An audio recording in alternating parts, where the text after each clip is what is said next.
Hey everyone, I'm the Geordie Geek and I'm going to talk to you right now about WWE Battleground 2015.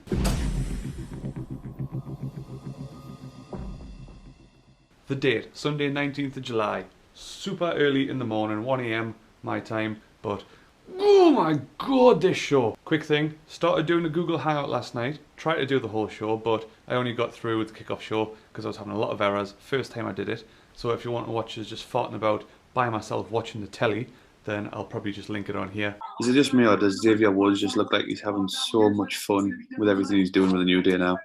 But I will be trying to do another one in the future for live shows. Match number 1, kickoff show. King Barrett against R-Truth. R-Truth? Seriously?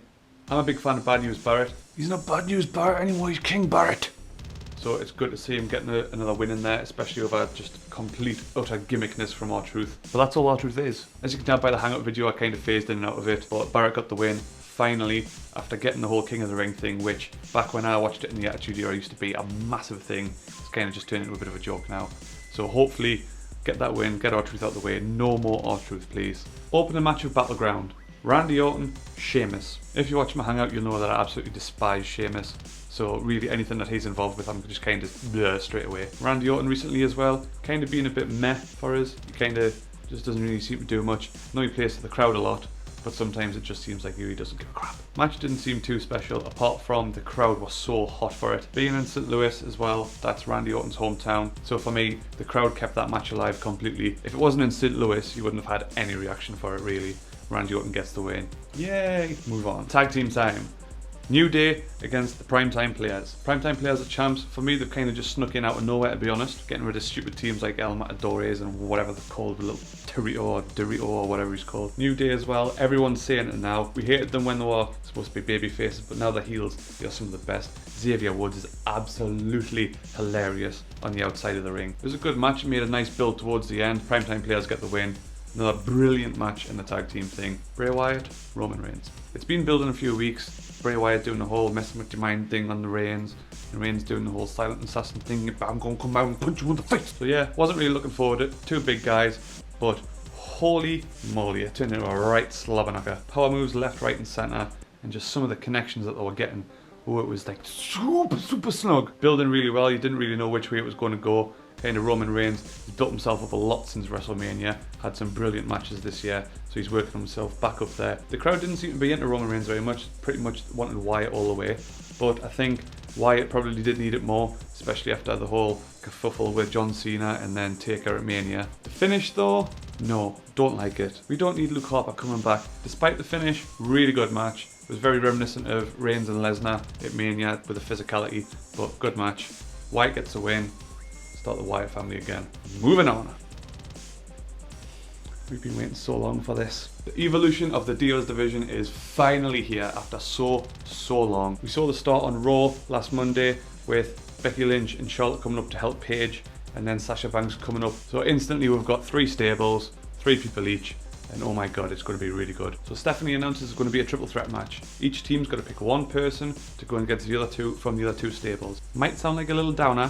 Wasn't the best match ever, but that's compared to stuff they've done in NXT. It was essentially the Sasha Banks and Charlotte show, but Brie being in there, she did a good job as well. You can't really just kick her just because she's down. She's one of the most hated divas, but you know, she gave as good as she got, and credit to her for losing clean in the middle to Charlotte's submission move, which again,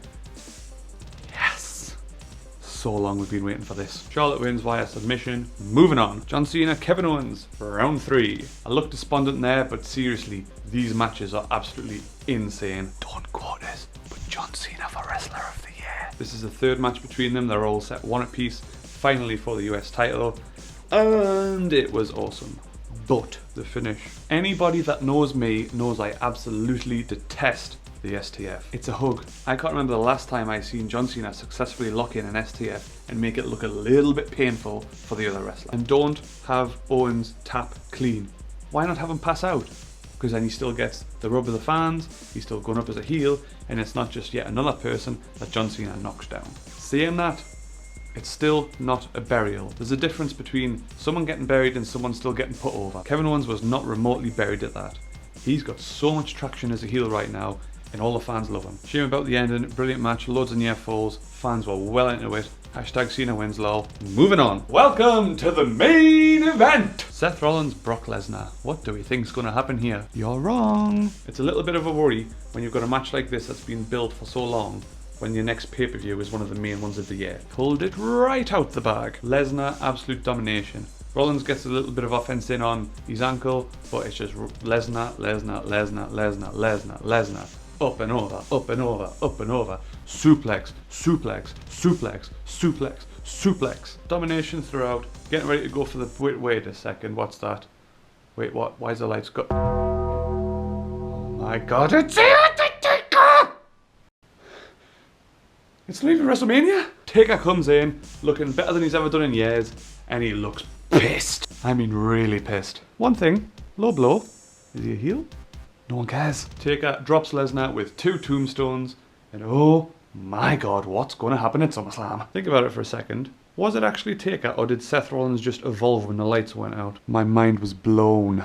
I wasn't really expecting anything from that pay-per-view, but oh my god, it's probably one of the best of the year so far. The wrestling was on point, there was no storylines that we didn't need, we got a mini revolution in the form of the women's wrestling. Now please, please, please WWE, get the next few episodes of Raw right. Don't screw this up. Let's see what they do for the build of SummerSlam, and I'll see you for that one.